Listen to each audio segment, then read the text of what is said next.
दोस्तों एचआईवी के ऊपर एक बहुत बड़ा अपडेट निकल के सामने आया है। तो एचआईवी के ऊपर एक नई रिसर्च चलने वाली है जिसका नाम है वेरोनोस्टेट और इम्यूनोथेरेपी।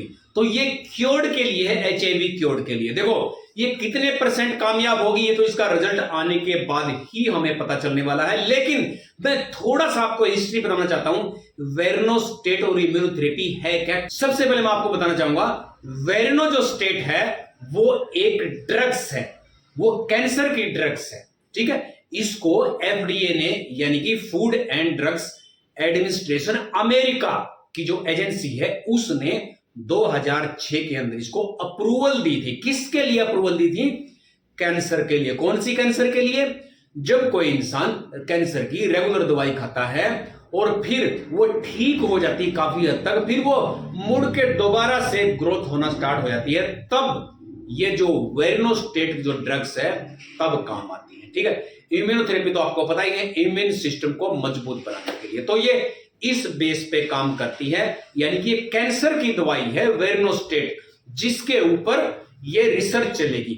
अब देखो 2017 की मैं बात करूंगा, एक यूनिवर्सिटी है जिसका नाम है University of North Carolina at Chapel Hills found USA के अंदर। ठीक है, यूएसए के अंदर है। उसने क्या पाया? देखो उसने क्या है कि एक रिसर्च शुरू करी थी, थोड़ी सी रिसर्च शुरू करी थी। वो रिसर्च में उसने ये पाया कि जो वेरोनोस्टेट है वो क्या काम करती है। उसने जो एचआईवी है, हमारा एचआईवी वायरस है, एचआईवी एक लेटेंसी वायरस है, लेटेंट वायरस। समझते हो लेटेंट वायरस क्या होता है? देखो मैं आपको समझाता हूं कि जब किसी के साथ एक्सपोजर होता है, एक्सपोजर समझते हो, जब कोई इंसान किसी के साथ यौन संबंध बनाता है अनप्रोटेक्टेड तरीके से, यानी कि बिना किसी सेफ्टी के, और जिसके साथ उसने यौन संबंध बनाए हैं अगर उसको एचआईवी है, और वो एचआईवी जब किसी इंसान के अंदर आता है, यानी कि एचआईवी का वायरस, वो वायरस सेल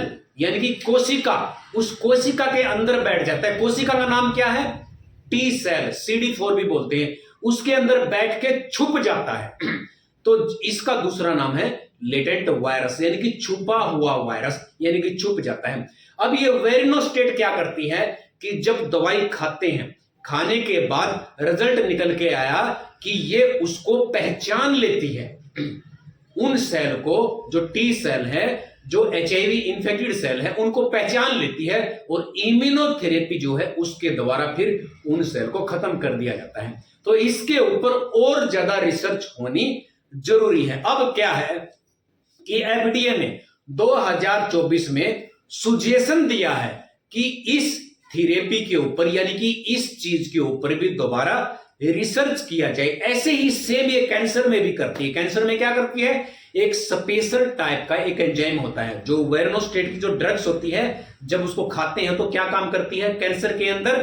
कैंसर का जो एक प्रकार का एंजाइम होता है वो उसको कर देती है ब्लॉक। अब ब्लॉक करने के बाद क्या होता है कि जो सेल होता है कैंसर सेल, उसको जो प्रोटीन चाहिए, एंजाइम चाहिए, वो उसकी सप्लाई रुक जाती है, जिससे कि फिर वो दोबारा ग्रोथ नहीं कर पाता। इस करके ये दवाई मल्टीपल कई तरह की कैंसर में भी ये दवाई कामयाब है। और सेम इसी को एचआईवी के ऊपर इसका रिसर्च करने वाले हैं। अच्छा एक चीज और मैं आपको बताना चाहूंगा, 2014 में भी इसकी रिसर्च हुई है। 2014 में क्या हुआ था कि 10-12 आदमी, जैसे 10 आदमी ले लिया मान लो, कि उनके ऊपर 400 mg उनको दवाई दी गई वेरोनोस्टेट की, 400 mg डेली, बिल्कुल 14 दिन तक। ठीक है, 14 दिन तक दवाई देने के बाद क्या हुआ? देखो CD4 जो सेल है उसमें तो कोई बदलाव नहीं हुआ, लेकिन जो एचआईवी का डीएनए होता है,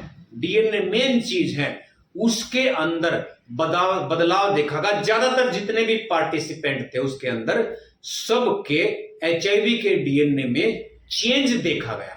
तो जब देखो चेंज देखा जाएगा तो उससे क्या होगा कि फिर वो वायरस रिप्लिकेट नहीं होगा जल्दी से। ठीक है, रिप्लिकेट इसलिए नहीं होगा, क्यों? क्योंकि उसके अंदर चेंज आ चुका है। ठीक है, अब उस चेंज को, अगर वो दवाई खाने से चेंज आता है, किस प्रकार का वो चेंज आया है, कैसे चेंज आया है, वो कितना कारगर हो सकता है, वो चेंज आने के बाद क्या एचआईवी खत्म हो सकता है, क्या उसको दूसरी दवाई के साथ ऐड करके क्या उस वायरस को खत्म किया जा सकता है? क्या उस वायरस को म्यूटेट करके दूसरे में अपनी मर्जी से चेंज करके उस टाइम पे उसको खत्म किया गया जा सकता है? क्या उस दवाई को खाने के बाद जब उसके अंदर चेंज आएगा, क्या वो वायरस और ज्यादा ताकतवर होगा या फिर कम ताकतवर होगा या फिर वो वीक होगा? तो इसके ऊपर ज्यादा स्टडी होनी बाकी है। जो दवाइयां खिलाई थी, जो मैंने अभी बात किया 2014 में कुछ लोगों को दवाइयां खिलाई थी, वो कौन से लोग थे?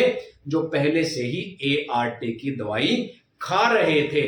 उन आदमियों को ये 400 mg दवाई, यानी कि मरीजों को 400 mg दवाई प्रत्येक इंसान को दी गई थी और 14 दिन तक ये दी थी। उसके बाद चेक किया गया, लेकिन CD4 के अंदर कोई चेंजिंग नहीं मिली, लेकिन DNA के अंदर जरूर चेंजिंग मिली।